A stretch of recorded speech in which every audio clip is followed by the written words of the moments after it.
Hey, welcome to Newspresso. I'm Kavya. And I'm Vikram. It's Friday, July 10, 2026. And honestly, there's a lot to get through today. A whole range, from gangs and geopolitics to couture. And a few stories where the stakes are very, very real. Okay, starting in the world section, this one feels like a movie plot, except it's not. The FBI has announced a big crackdown tied to India-based crime groups, and it's spreading across the US, Canada, and Europe. And this goes back to years of undercover work. What people don't always see is how long these investigations can sit before they break open. Right. The indictments in Los Angeles charge 37 people tied to 3 groups led by Lawrence Bijnoy, Satinderjeet Singh, and Ravinder Singh Dhanda. And the allegations are serious: murder for hire plots, extortion, kidnapping, and large-scale drug trafficking. What struck me is how much of it was described as operating through prison cells in India, while people abroad handled the network's movement and money. Exactly. Prosecutors say there were regional roles too. Brar allegedly directed North American activity, Kang operated from India, and Godara led European operations. And the Nidja case is now part of this bigger picture.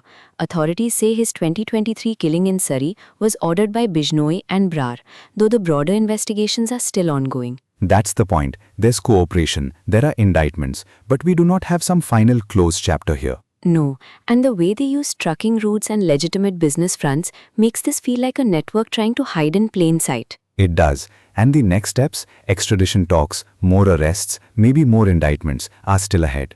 All right, from transnational crime to a very different kind of cross-border story. Modi in Melbourne, where the welcome looked huge. A stadium full of cheering Indians will do that.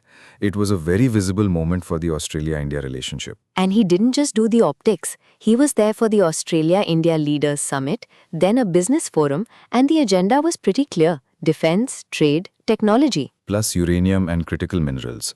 Australia matters there because India's energy needs and supply chain security are both in play. So if you zoom out, this is about more than one visit. It's about India trying to lock in trusted partners as it pushes AI, quantum, and semiconductors. And it fits with the ECTA framework from 2022. The attempt is to scale up investment and deepen the economic side of the partnership. What I also noticed is how much culture was part of the politics. The diaspora welcome, the performances, even that Kathak digitary fusion. That's not decoration.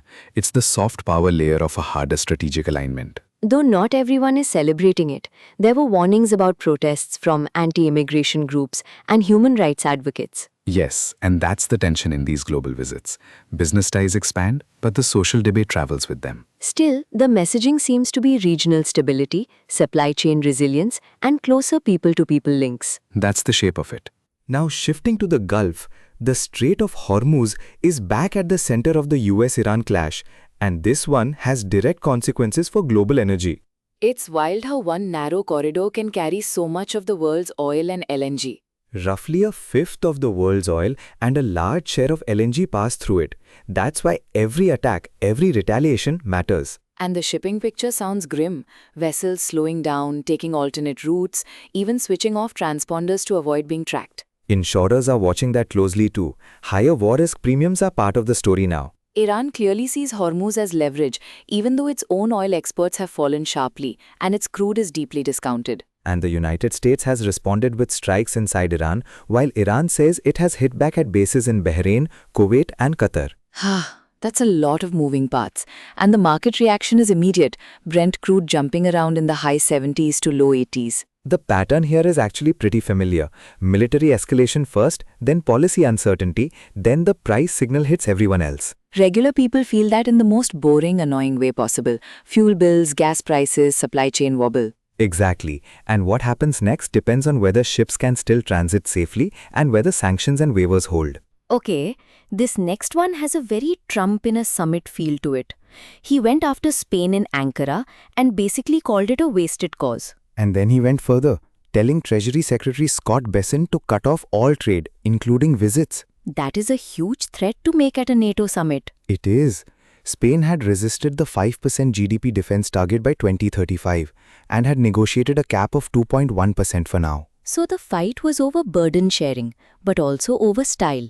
Trump pressing hard, Spain saying its ties with the US are long and deep. And this came in a summit already dealing with Iran, Greenland, and broader NATO spending questions. I think what makes it more serious is the market reaction. Spain's stocks and bonds fell when the threat landed. Political rows can move markets. They always can. Did Madrid budge? Not really. It reiterated excellent relations with Washington, and the EU said it would defend member interests. So the public clash was loud, but the formal line afterward was calmer. That's often how these things go. And then we stay in the same tense region, but this story feels especially eerie.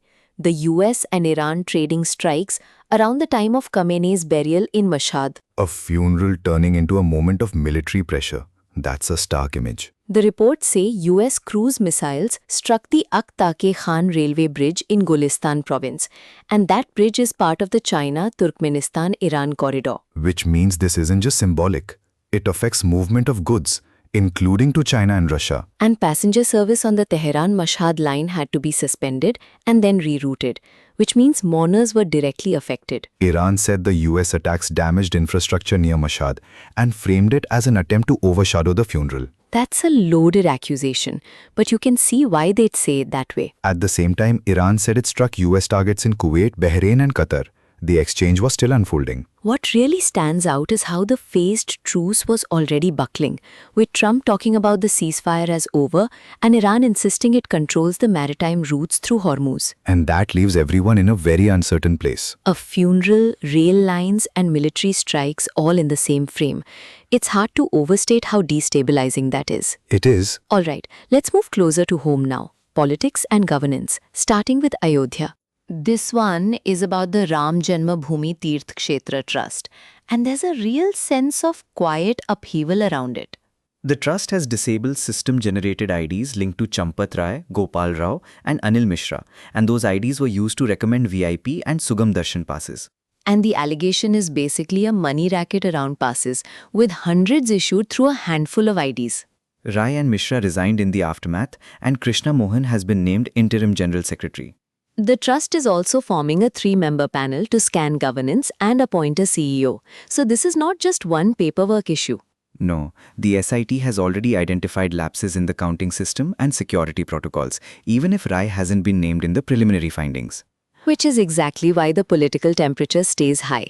Opposition parties are demanding accountability and even dissolution of the trust.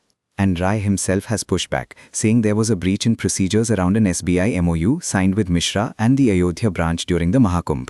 What's not clear yet is where the final responsibility will land, but the governance system clearly took a hit. And for devotees, the practical question is whether stronger checks can restore trust. Okay, next up, tech, labor, immigration policy, all tangled together. Cognizant has been named in a major US H-1B and perm fraud probe. This is a whistleblower-led inquiry, and it's being driven by the Department of Labor's Office of Inspector General under a fraud elimination task force tied to J.D. Vance. I always find these investigations interesting because they can go from routine to aggressive very quickly. And that's the shift here. Subpoenas have gone out, multiple leads are being followed, and investigators are looking at fake applications, worker coercion, and wage undercutting. Cognizant is being named repeatedly in the sector conversation, but officials say no charges have been filed against the company yet. That distinction matters. Named in a probe is not the same as being charged. Still, the message from the administration seems very blunt. American jobs for American workers. Yes, and the enforcement angle appears to extend beyond one firm. Employers, staffing firms, labor brokers, all of it. So if you're a worker or a company, this isn't just background noise. It could change how visa programs are monitored. It could, and it unfolds alongside broader political talk about immigration, labor, and even organized crime concerns. That's a lot of pressure on one system. It is. All right, from policy and visas, let's go to something more local but equally serious. Land records in Jammu and Kashmir. The ACB has filed FIRs in the Bijbehara land mutation case and a separate custodian land scam in Jammu. And the scale is what grabs you. Hundreds of land mutations, over 1,000 canals in Bijbehara, and then a wider probe into custodian lands in Jammu. The allegations say officials used fake relinquishment deeds, bypassed proper transfer deeds and fees, and routed money through many bank accounts. The named accused include the then Tehsildar Bijbehara, Ghulam Rasool Bhatt, the then Naib Tehsildar Fayaz Ahmad Wani, and Patwari Ghulam Nabi Bandai. Searches were carried out after court warrants, and FIR number 06-2026 was registered under the Prevention of Corruption Act and IPC 120B. Separately, the Jammu probe is about custodian land allegedly misused by land grabbers in connivance with formula holders and revenue officials. What's striking is that the cases touch both illegal mutations and transfers, and the claim is that ineligible people were granted land and then it was sold or diverted. Exactly. This is not just clerical failure. If the allegations hold, it is a web of intermediaries, forged documents, and fake government orders. And there's more to come apparently, because authorities say deeper probes and more cases are likely as evidence accumulates. Yes, the outcome will matter for land records, accountability, and public trust. All right, we're into culture now, and I'm honestly excited for this one. Manish Malhotra took Ma to Paris, and it sounds like a very personal couture debut. At Pavilion Cambon Capucines on July 8th, yes, a fall-winter 2026 collection built around memory and his mother. I love when fashion becomes a story instead of just a lookbook. The show notes said his mother's colors and love shaped his craft. And the collection itself used zardozi, hand embroidery, rich textiles and sculptural silhouettes. With blush and rose tones too, which makes the whole thing feel very intimate. The 4 chapters, cocoon, bond, becoming and abundance, give it a narrative structure. And the front row mattered too. Isha Ambani beside Anna Wintour. That's a very visible sign of Indian luxury in a global room. Karan Johar also praised him publicly, remembering their first collaboration on Kuch Kuch Hota Hai. That's a lovely full-circle detail. It is. And the broader point is that Indian craftsmanship is now firmly on the Paris Couture calendar. So if you zoom out, this isn't just a debut. It's a statement about where Indian design sits now. Exactly. It stands on its own. That's us for today on Newspresso. Thanks for hanging out with us and stay tuned. We'll be back soon. Stay tuned and have a good Friday.